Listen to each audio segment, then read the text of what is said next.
So the capital cities are where the action is at the moment. And what's really interesting is renovated properties are going really well, but unrenovated properties are going less well. So this is a perfect time again for renovators to get in property. You're listening to the She Renovates podcast. You're listening to She Renovates, the podcast for women who want to renovate to create an income and a life they love.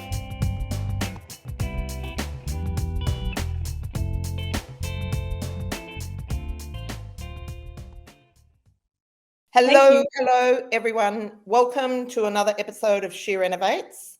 I want to welcome my business bestie, Louise Lucas, who is the founder and the CEO of the Property Education Company. And what Louise does is she helps people get finance.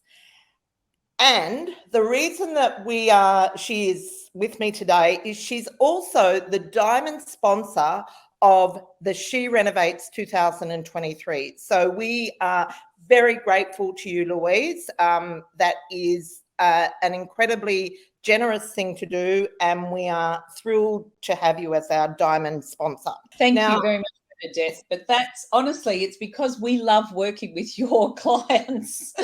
We actually love it. They are great people and they're doing amazing things, and we love supporting them in their efforts. So please, it's mutual, really. We love them. And that we don't say that about all our clients. We do love yours. Thanks so much. And the other thing I should say about Louise is she's the queen of the red lipstick. In fact, she's the queen of red full stop because it's her brand colour. And also she is the queen of the gin trolley. Oh, yes, definitely. Yes. So every renovation needs a gin trolley. Come on. Yes. And when Louise comes to retreat, she comes armed with the gin trolley under her arm. So, yes, I'll leave it to imagination how that goes.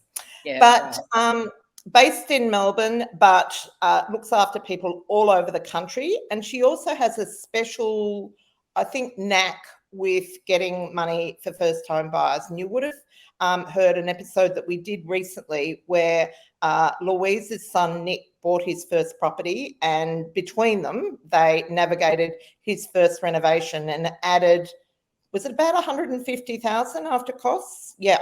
So amazing kickstart for his property journey. And so it was a big win, and we appreciated your insights and help too. No worries. Yes, it is a bit of a love fest here going on. And well, I like dealing with smart people, Bernadette. So Awesome. Now, what we're going to be talking about today is really what's happening in terms of money, in terms of the market. And Louise has been telling me there have been some changes in lending policy that we need to know about. So, before I hand over to Louise, I think it's really important to note that if you are even if you're not challenged with getting money, it really is better to work through a broker because they have a whole panel of lenders with a whole panel of products. And I was actually speaking to one of my Wonder Women the other day, and she was saying how the bank has told her that she's got to wait 6 months to get a loan because she's just got a new job. And I knew that was ridiculous. And I just sort of said to her, go to a broker. Don't go to the bank because, they've only got one product, one policy. So is that correct, Louise? Yeah, and that is hit it on the nail, Bernadette, because banks do not have a best interest duty, whereas brokers do. So we are legislated to only work in your best interests. And obviously we can find a lender who would lend to you one day in a new job. That's amazing. Imagine putting up with that nonsense from your own bank. It's shocking. And people get told, they come to me really sheepishly sometimes because they've been embarrassed. They've gone to the bank and the bank's gone, oh, no, there's no way I would lend to you because now you're maybe a single woman in your 50s and you're too old and you're this and you're that. And they're like, oh, my God, I'm so embarrassed about my situation. When, of course, they have no reason to be embarrassed. they are perfectly able and legitimately entitled to get finance, and they should be speaking to someone who will support them. And that's what we do. So I find that often the case. It's really tragic, even people who have heaps of income and heaps of money and still find things difficult sometimes. So it's crazy. Yeah. It just depends on different banks' policies or their appetite at the time. So you just need to be aware. We are getting constant updates. It's like relentless, the information that gets sent to us. So it changes every minute. Oh, they're doing this. Oh, now they're doing that. So we've got a whole heap of things we're going to tell you about at the conference. We've got a huge which date are we meeting to do that, Bernadette? The 16th of October. Yeah, it's not very long. So yeah. Okay. But today I just wanted to briefly talk about how the market's moving and how we've been looking at research from CoreLogic, and they were talking about that there was a big decline in prices. People who are thinking, we're still waiting for the bottom. And the decline in prices from May 22 until February 23 was 9.1% nationally. But since the increase from September 2020 until May 22 was 28%, we're still up 15% from 2020. We're still over 15% nationally. So, but here's the concern. The market has rebounded over 3% in the last 3 months. So if you were still waiting for things to come off, it's not happening. That point has turned. And that's how quick it was. And it always strikes me as amazing, people waiting for circumstances or a better time. But we are finding a lot more people buying at the moment, and they're getting the price they want. Vendors might still not be aware, but there's lots more coming on the market and they're moving. So that's great. It's really exciting at the moment. We know that migration has been this big driver for the increase again, despite interest rates putting us off. And the key thing is people, that's why Sydney's been the leader, of course. You'd know that, Bernadette, because most migrants end up there. But 33% of new migrants do arrive in Melbourne. But Melbourne is still a little more affordable, so we might still have a bit more room for growth. So it's probably worth having a look at some of the properties in Melbourne now. And while the regions were booming in COVID, and we know, and they had double the size of the boom during COVID compared with the capitals, but now capital cities are driving the growth with triple the growth of the regions. So the capital cities are where the action is at the moment. And what's really interesting is renovated properties are going really well, but unrenovated properties are going less well because people have been put off, as you would probably find, Bernadette, doing the building and renovating themselves. So this is a perfect time again for renovators to get in property, because the ugly ones are not going. So if you've got sorry, do you want to comment on that? It's really funny because I like to keep an eye on my local area just because I've got a few students around here. And I found this place that was, it was a renovator's delight, an absolute dive, and, smoke, cigarette stains all over it. And I mentioned it to a few of our students, and anyhow, none of them took it up. But yesterday I took one of those students through our Darley Street project because it's it's finished and it's very beautiful. And she said to me, now I get it.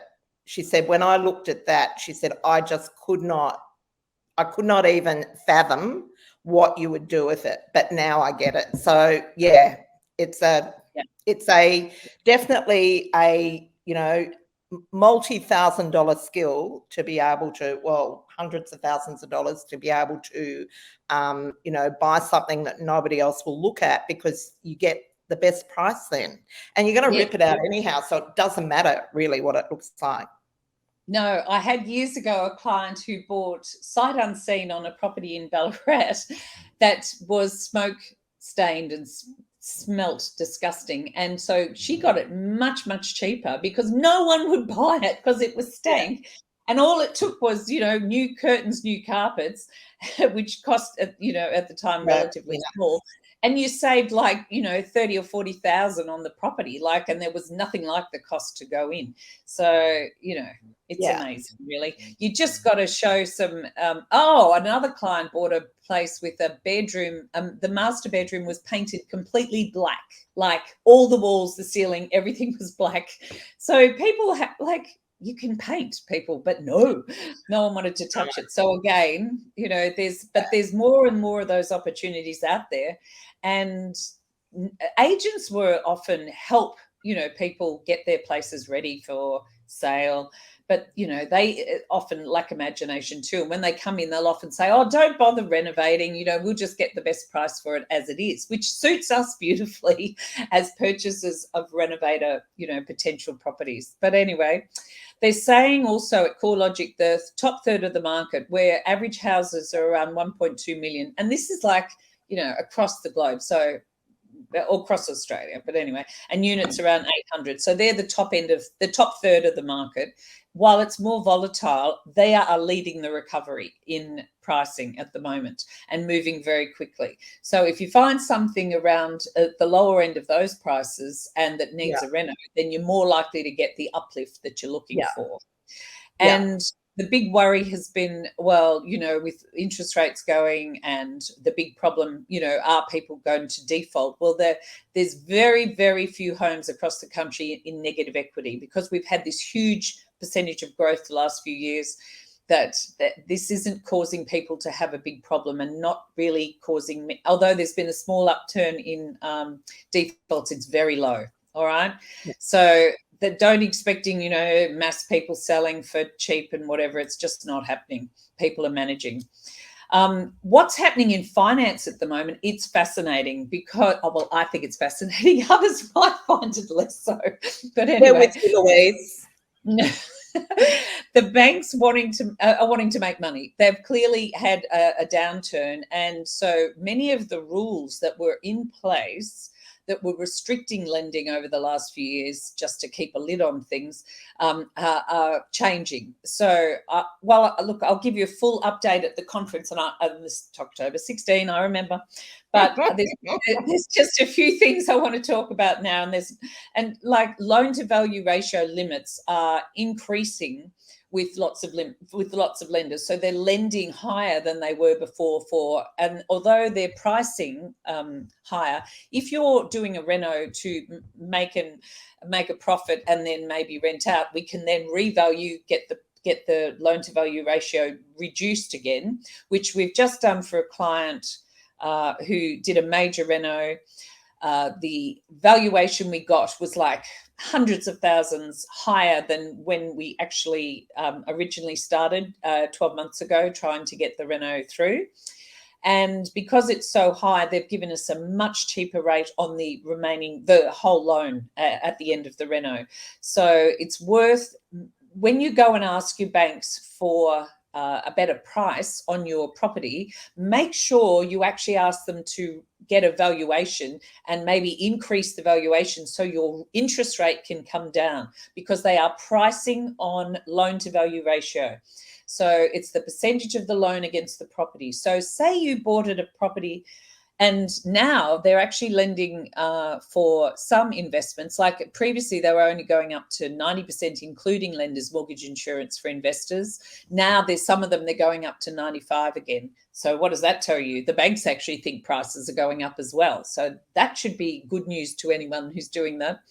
But I want you to make sure that when you go further along, you need to make sure you're revaluing your property every 6 months or 12 months, which we do for our clients, to try and get the interest rate down, because your interest rates are very dependent on your loan to value ratio. I hope I made that clear. I think I was talking a bit, No, I got it. Yeah, okay. I got it. Cool. So and that's something I didn't know. Well, it's really become much more important the last couple of years. They're very, very price conscious on security and risk for the bank. So one way to keep lending money but charge people for the privilege is to increase their interest rate on a higher loan to value ratio. So if we can get your LVR down And as a result of you've done your reno, you might have borrowed at 90%. We can get your valuation post-reno down to 70% loan to value ratio. Hello, much better interest rate, Amazing. So well worth doing. But anyway, that's just a touch of what's coming. So we'll talk again soon. Beautiful. Well, I have noticed headlines. I know, like, seriously, we shouldn't look at headlines, but saying that Sydney's going to go up another 15%. Like, massive. Yeah, that's massive. Yeah. Well, somehow it just won't surprise me because post-COVID, I know many of Melbourne particularly have been off travelling overseas desperately to get out of Victoria for post-COVID. But we know people are very positive about coming to this country, and why wouldn't you be? It's a great place to be. It is. Yeah. And I see you're getting a new premier. Well, anything's better than whatever, but we're not going to go into that, are we? No. And so while we're at it, what have you heard about what's going on with Airbnb in Victoria? So, well, he's charging a premium. Yes, and an extra $950 for most owners of Airbnb. So it's very detrimental. And okay, they go, well, you get it as a tax deduction from your, taxes, but you've still got to find the cash to pay it. And unfortunately, most of these properties, you're not making a huge amount on. So I suspect it might put people off going into Airbnb. Don't think that's a bad thing because like I personally feel that Airbnb, it's not something you can be mediocre in. You've got to be all in or not. And I think a lot of people, and I certainly noticed that when we were doing our rounds, our tour on retreat, when we went and looked at a whole lot of Airbnbs in the Southern Highlands, by the time they paid their 20%, to their manager, they wouldn't have been, a lot of those properties, even the really beautiful ones, wouldn't have been getting any more than if they had them on long-term rental. So I do think people don't really look at things sort of critically. So I guess what I'm hoping will happen is the ones that really aren't putting the effort into it, get out of it. And leave the ones that really are doing an amazing job because they're the ones that deserve to do well. Yes. Well, I think you might be right. How's it going in New South Wales with the 6-month rule? There are ways of circumventing that legally. Okay. And I can't really speak for anyone else, but I personally don't see that as an issue. But by the same token, I don't want to have lots of Airbnbs. I think that I think there's a lot to be had. Like I have had lots of Airbnbs and have fallen into the mediocre category because I just could not manage them all to a level where you should. So but you also had some very significant success, Bernadette. I have. What you consider mediocre might not be what others do. No, but I consciously made an effort to cut back because I felt that you need the bandwidth to be able to do the job in a way that really produces outstanding results. And the minute that you have too much on your plate, it starts to slip. So I think that's an important thing to remember. I hear people with managing 40 or 50 projects or properties. I don't know how they do it. In fact, I don't think they do it very well. So permanent property managers often have 100, 150 properties. So it's interesting. Yeah, but a lot of them don't do much of a job either. So true. Yeah. So, but anyhow, property management is a real skill, and you do need the right people doing it. No matter whether it's Airbnb or permanent, you need serious. You do. You need people that are committed to service. That's the thing. And a lot of people that do Airbnb are not committed to service. Some of them leave big, long lists of rules for their guests.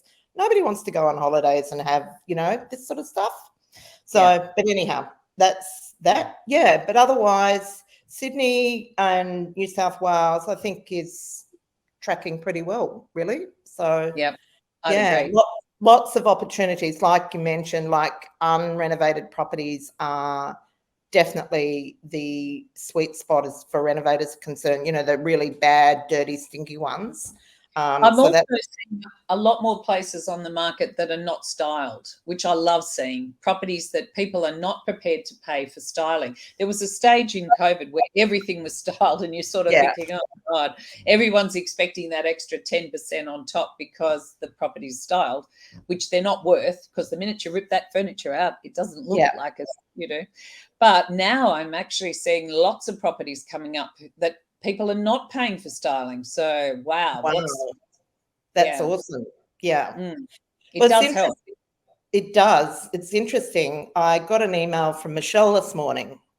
Michelle Lewis? Of course. And she has just bought a property in Victor Harbour. She said she found it for a client, but the client just couldn't come at the renovation because it's in pretty bad way. They were wanting $600,000 for it, and the owners, and she got it for $450,000. And she reckons that the agent, she's pretty sure, had never been to the property. Oh my goodness. Yeah. Oh, wow. So, anyhow, so there you go. Very interesting. So for those of you who are listening, please we'll include a link to the She Renovates 2023 event. Please go. We're running a competition at the moment, so you can win a ticket. So if you go to the landing page, you'll see a little button. Click on that. See if you can win a ticket first before you shell out money.